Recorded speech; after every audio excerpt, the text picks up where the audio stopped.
बिस्मिल्लाहिर्रहमानिर्रहीम। बोलते कालम के साथ मैं आमिर रज़ा खान। और कल से खबरें गर्म हैं कि पाकिस्तान और सऊदी अरब के इत्तेहाद में जो दिफाई इत्तेहाद है जो सितंबर में हुआ था पिछले साल, और उसमें मोहम्मद बिन सलमान और शहबाज शरीफ साहब ने दस्तखत किए थे। एक पर हमला दूसरे पर हमला तस्वर होगा, मशहूर आम ये मुआहदा है। अब इसमें तुर्की भी शामिल होने का ख्वाहिशमंद है, और ये बात जो है ये ब्लूमबर्ग की एक रिपोर्ट के अंदर शामिल है। और ब्लूमबर्ग की इस रिपोर्ट के अंदर ये कहा जा रहा है कि अंकरा में मौजूद एक थिंक टैंक टेपाव, इसके स्पेलिंग है जो TEPAV, टेपाव जो है इसके एक रुकन है महात अली ओज़जान। उन्होंने ये कहा है कि तुर्की इसमें शामिल होने का ख्वाहिशमंद है, क्योंकि सऊदी अरब जैसी अमीर हुकूमत और पाकिस्तान जैसी मजबूत हुकूमत यानी एटमी पावर जो है, अगर वो तुर्किया के साथ मिले जो कि दिफाई टेक्नोलॉजी के अंदर बहुत सारी महारतें और तजर्बा रखता है, तो ये तीन मुल्की इत्तेहाद जो है ये एक मजबूत दिफाई इत्तेहाद बन सकता है। ये थिंक टैंक के एक शख्स की एक अपना उसका ख्याल है।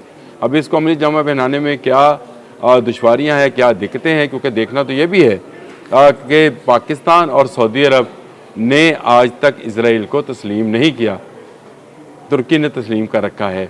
तुर्की नेटो का रुकन है जो कि अमेरिका की बनाई हुई एक तंजीम है, दिफाई तंजीम है, और उसका भी स्लोगन यही है, एक पर हमला दूसरे पर हमला तस्वर होगा। तो ये तंजीम जो है ये क्या इजाज़त देगी और क्या उसकी उसमें रुकावटें डाल सकती है। ये बात ठीक है कि तुर्की ने दिफाई टेक्नोलॉजी में बहुत सारी महारतें हासिल कर रखी हैं। पाकिस्तान नेवी के भी फ्रेगेट्स जो हैं वो तुर्की में तैयार हो रहे हैं, कुछ हो गए कुछ हो रहे हैं। इसके अलावा वहाँ से हमने ड्रोन टेक्नोलॉजी भी ली, गो कि हम अपना ड्रोन भी बनाते हैं, लेकिन इसके बावजूद तुर्किया ड्रोन जो है पाकिस्तान और सऊदी अरब दोनों इस्तेमाल करते हैं। और ये बात भी सही है कि पाकिस्तान की दिफाई बरामदात का जो 11% है ये पाकिस्तान तुर्की से हासिल करता है। ये एक इंस्टीट्यूट है, international peace research institute, SIPRI जो इसका नाम है। इन्होंने ये कहा है कि पाकिस्तान के दिफाई तल्लुकात जो हैं वो बड़े मजबूत है, और 11% बरामदात जो हैं पाकिस्तान तुर्किया से हासिल करता है। तुर्किया के मौजूदा जो सरबराह हैं तैयब एर्दोगान, वो अक्सर अपनी तकारीर में इस्लामी यकजहती और इस्लामी दिफा के हवाले से बात करते रहते हैं, लेकिन बहुत सारे जो हैं अभी मामलात जो हैं वो तय पाना होंगे, क्योंकि एक थिंक टैंक की तरफ से ऐसा बयान का आना कि तुर्की ख्वाहिशमंद है, इसको कुछ लोगों ने ऐसा रंग दे दिया कि जैसा ये माहिदे के बहुत करीब पहुंच गए हैं। अभी मेरा ख्याल है कि ये सिर्फ बात इसलिए बाहर निकाली गई है कि इस पर दुनिया का रिएक्शन चेक किया जाए कि क्या रद्द अमल आता है, क्या वाकई में ये मुमकिन है कि सऊदी अरब और तुर्क जो हैं वो एक हो जाएं।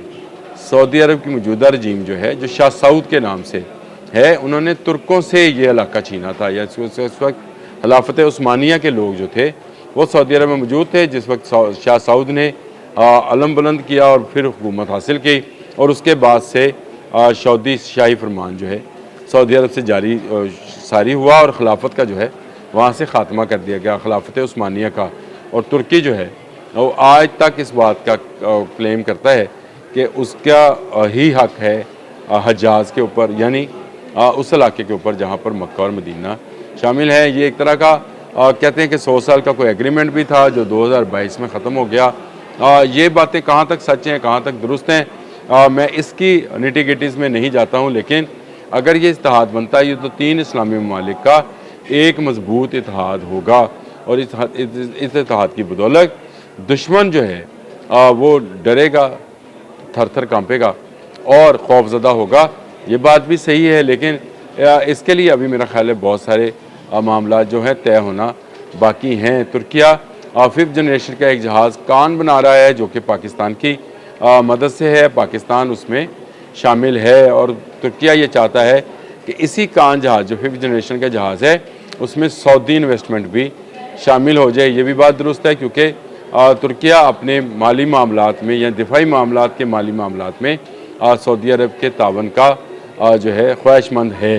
लेकिन ये इत्तेहाद एक पर हमला दूसरे पर हमले वाला होगा या नहीं होगा, ये अभी करीने क्यास है। तुर्किया की दिफाई टेक्नोलॉजी पाकिस्तान के इस्तेमाल में रही है। जंग मई में हमने जो ड्रोन्स उड़ाए थे उनमें तुर्किया के ड्रोन्स भी शामिल थे, जिस पर भारत ने तुर्किया का बायकॉट किया था। भारत के लोगों ने तुर्किया सेब को ये कह कर ख़रीदने से इनकार कर दिया था कि इन्होंने अपने ड्रोन्स पाकिस्तान को दिए, जो दिल्ली और गुजरात में जाकर लोगों के लिए खौफ का बायस बने। न सिर्फ सर्वेलेंस की, बल्कि ये टारगेट करके भी बताया कि किसी भी जगह को, किसी भी घर को जो है 1 सेकंड के अंदर उड़ाया जा सकता है। तो ये महारत जो है तुर्की के पास हासिल है। तुर्की नेटो का रुकन है, बहुत सारे वेपन्स जो हैं उसके अपने तैयार करता है और बहुत सारी तजर्बात वो करता भी रहता है। इसके साथ साथ ये भी शुनीद है कि पाकिस्तान के F-16 की अपग्रेडेशन जो है वो भी तुर्किया ने ही कर दी है, और तुर्किया 5th जनरेशन का कान जहाज़ भी बना रहा है, जो कि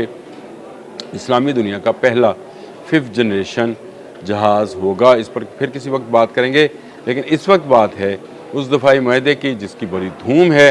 ब्लूमबर्ग की रिपोर्ट के बाद बहुत सारे लोगों ने इस पर बात की और कहा कि ये शायद माहदा ऐसे शो किया जैसे ये माहदा हो गया है, लेकिन there is many slip between the cup and the lips. अभी बहुत सारा काम होना बाकी है, अभी बहुत सारे मराहल होंगे, बहुत सारी रुकावटें आएंगी। नेटो जो कि अमेरिका की एक बॉडी है, जो कि दिफा के लिए है, जिसका रुकन है, उससे इजाज़त लेना भी तुर्किया के लिए ज़रूरी होगा। पाकिस्तान को भी अपने दफाई मामलात के हवाले से बहुत सारी चीज़ों का जायज़ा लेना होगा, और सऊदी अरब को भी। ये ऐसे नहीं है कि किसी की ख्वाहिश पर जो है एक ऐसा इत्तेहाद बन जाए। इसके लिए बहुत सारे मामला जो हैं वो तय करना बाकी हैं। बहुत सारे ममालिक के इंटरेस्ट जो हैं वो वाबस्ता हैं इन दो ममालिक से, सऊदी अरब और तुर्की से, जो आपस में मैच नहीं करते हैं। और बहुत सारे ममालिक ऐसे हैं जो दोनों को जो है वो असला फराहम करते हैं, जैसे अमेरिका है, तुर्किया को भी असला फराहम करता है, और सऊदी अरब के साथ भी उसकी असले की बड़ी डील मौजूद है।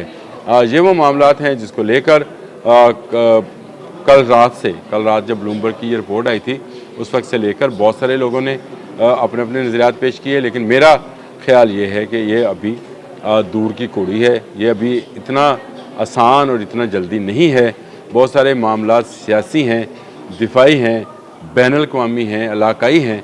ये तमाम मामलात हल होंगे तो जाकर ये माहदा किसी और अमली शक्ल में सामने आएगा।